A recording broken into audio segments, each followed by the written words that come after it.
Là, on va planter les salades pour ramener la terre. Ça, c'est la bonne terre aussi. Oui. On la met là? Oui, voilà. On va chercher d'autres. Savez-vous planter chez vous?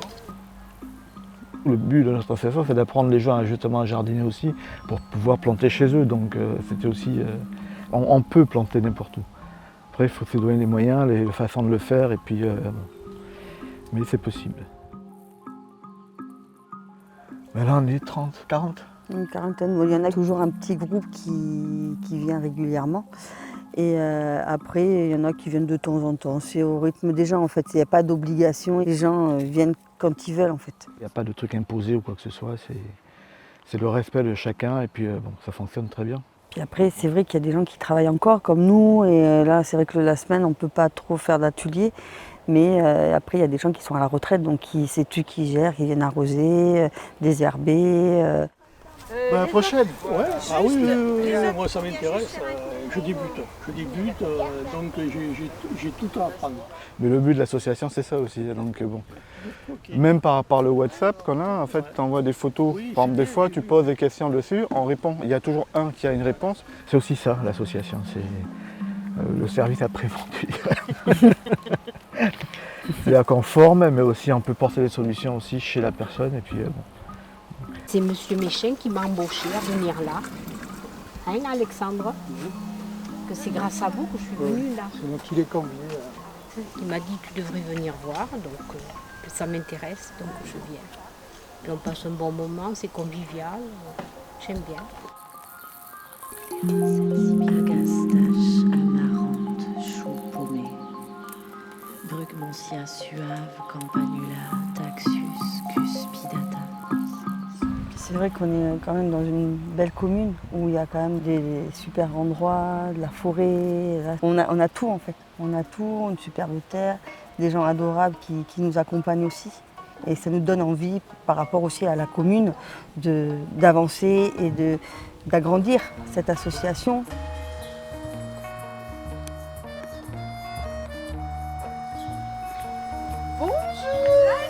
Je vous amène la paille. On fait une bonne équipe entre l'asso Savez-vous planter chez vous et la ferme d'Ambre. On a bien sympathisé et du coup quand nous on a monté l'association Savez-vous planter chez vous, on a fait un partenariat avec elle pour qu'elle puisse nous aider dans l'association en amenant de la paille, en amenant du foin pendant l'hiver pour protéger les plantes, les légumes par rapport à l'hiver et aussi pour garder, par exemple l'été, pour garder l'humidité à la terre.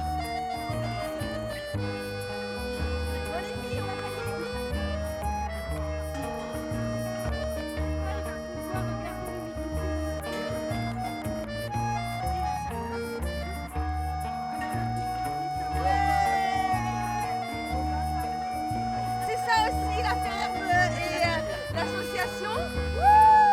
Le presbytère, c'est plus le jardin école où il y a les ateliers, où c'est plutôt une petite vitrine. C'est tout public en fait, c'est les gens du Taillan qui viennent, ils nous voient, ils viennent discuter avec nous. Là on fait aussi quelques ateliers pour montrer aux gens.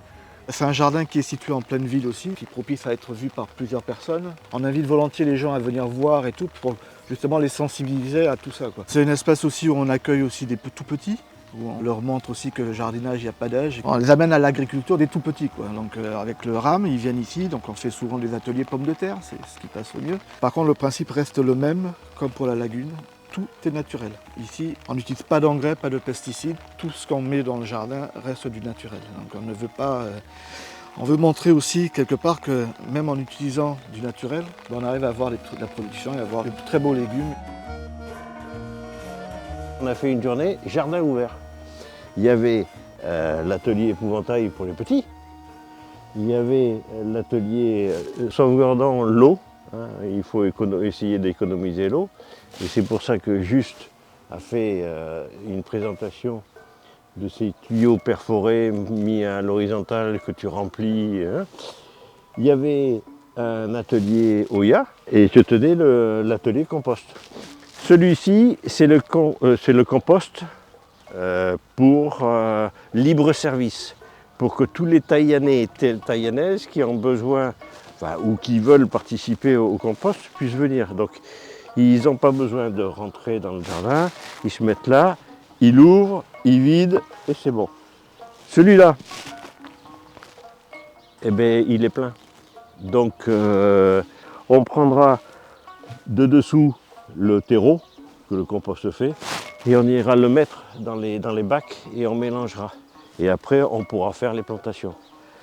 Celui-ci, on fait en quelque sorte quelques expériences de remplissage pour voir exactement ce que ça peut donner dans le temps. Il y a des gens qui viennent vraiment le... Oui, oui.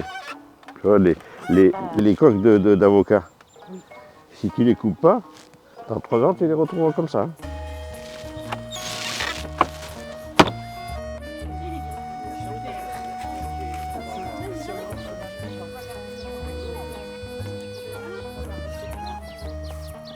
Les Oya, c'est une technique qui est utilisée depuis plus de 4000 ans. Toutes les racines viennent autour, se dirigent vers le point d'eau. Parce qu'en fait, vu la porosité de la terre cuite, en fait, ça laisse passer un peu d'eau et ça suffit aux plantes. Et elles ont une source d'eau pendant pas mal de jours, quoi.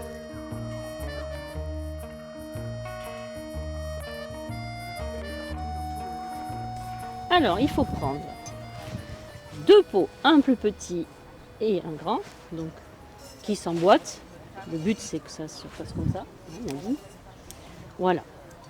Donc, de préférence, il faut qu'il soit en terre poreux. Il ne faut pas qu'il y ait de l'émail dessus et tout ça, parce que sinon ça passera pas. Voilà. Pas d'inscription, rien du tout. Voilà. Donc, comme on met celui-là dedans, il faut qu'on bouche celui-là, parce qu'il y a un trou. Donc, on prend un petit caillou plat. Voilà. On va le mettre au fond et on va le coller avec du ciment-colle. On met un peu d'eau et on va touiller. Hop. Voilà. Et avec le ciment, on va venir en mettre boucher partout là. Donc moi je fais avec le doigt, c'est le plus facile.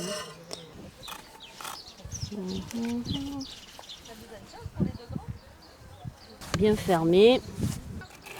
Et puis donc après, le but c'est de l'enfouir dans la terre comme ça au milieu. Et là ça va irriguer un peu tout autour. Donc de temps en temps il faut venir arroser comme ça par là. Et ça va se diffuser. Et ça va se diffuser à travers le pot qui devient poreux. Voilà, et là on va faire plein d'économies d'eau.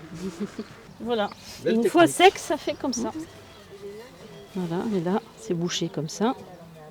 Alors il y a une technique aussi maintenant aussi un peu plus moderne pour faire des réserves d'eau dans le jardin, voilà.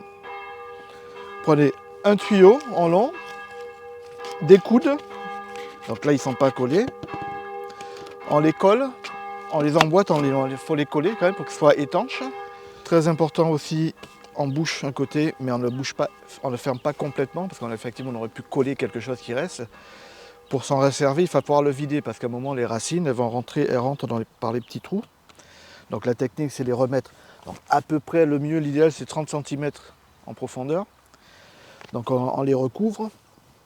Comme il y a une réserve d'eau donc favorable aux moustiques, le mieux c'est à chaque fois qu'on a rempli d'eau, on met un petit cache dessus. C'est très utile parce que ça évite l'évaporation à ce niveau-là. Voilà, c'est des petites techniques qui permettent d'économiser cette substance précieuse qui nous est donnée par la nature mais qu'on est en train de bousiller. Donc je pense qu'il est temps de prendre conscience de ça et puis de se dire il faut protéger, il faut économiser, il faut faire tout pour sauvegarder quelque chose de vital et qui sera utile pour nous et surtout pour notre descendance.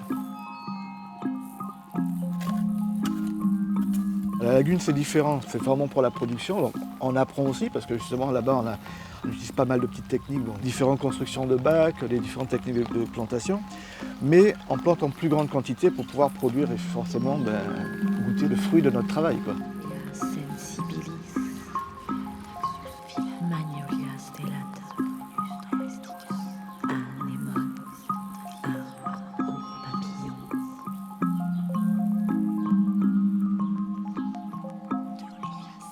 Lilium lollipop Catalpa speciosa Pensée sauvage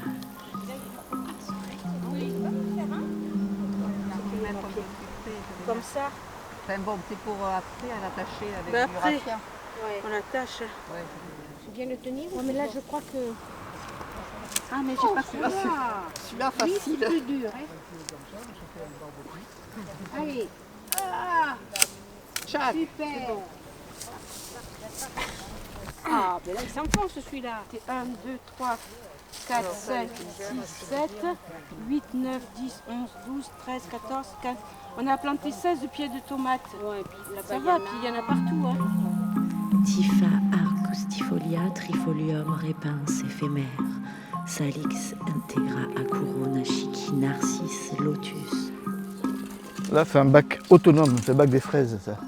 J'ai fait un cercle, un tunnel en grillage en fait, que j'ai enfoncé, qui va jusqu'au bout en fait, au fond du bac. Le bas donc, est transformé par les vers de terre et les vers de terreau. Comme les vers, ça ne reste pas sur place, donc avec les galeries et tout, ça ramène, donc ça nourrit tout le bac. Ça ramène les nutriments un peu partout. Et donc, du coup, pas besoin d'amener quoi que ce soit. Elles ont ce qu'il faut. À part de l'eau, un peu d'eau, de temps en temps, il faut arroser. Voilà. La minor cosmos sulfureux arbre à perruque sonata. Azarine grimpante, épinard, hawaïen, clématis, texensis, princesse Diana, clématite, comtesse de Bouche-aux-Reines, Marguerite.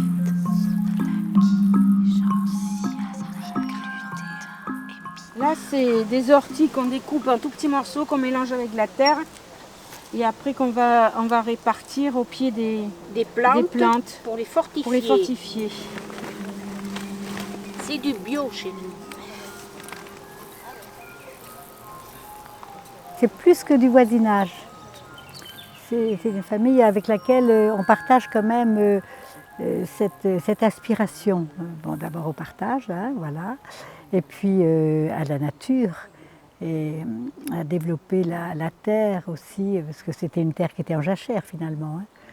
Donc cette terre maintenant, on est tout surpris de voir combien avait, à force de courage, d'apport de bonne terre et tout, c'est devenu très fructueux, hein, très fertile, hein, voilà. C'est vrai que c'est une super aventure parce nous on est beaucoup au contact de l'humain. C'est vrai que c'est toujours ce lien-là qu'on a toujours été habitué à l'aide à la personne. Voilà, ce lien-là est très très fort en nous en fait. Hein, donc, Le contact humain, il nous le faut, quoi. C'est vraiment une base relationnelle aujourd'hui dans notre société qui est source d'épanouissement, voilà, et puis de lien intergénérationnel. C'est un lien naturel finalement. Et c'est vrai que qu'est-ce qui fausse peut-être les relations aujourd'hui? On dit qu'il y a beaucoup d'incompréhension, c'est peut-être parce qu'on est loin de la nature justement. Donc ça, c'est vrai que ce projet va au-delà hein, du jardinage, etc. C'est dans le lien et c'est dans ce qui nous fait, nous aussi, on est une personne. Moi, je suis une personne au milieu des autres personnes, mais je suis une personne avec les autres. On veut créer ce lien-là avec nos adhérents, en fait. C'est pour ça qu'on a des groupes, on en fait beaucoup d'échanges, on fait des apéros, des repas. C'est un tout, en fait, qui est effectivement centré sur le jardinage, mais...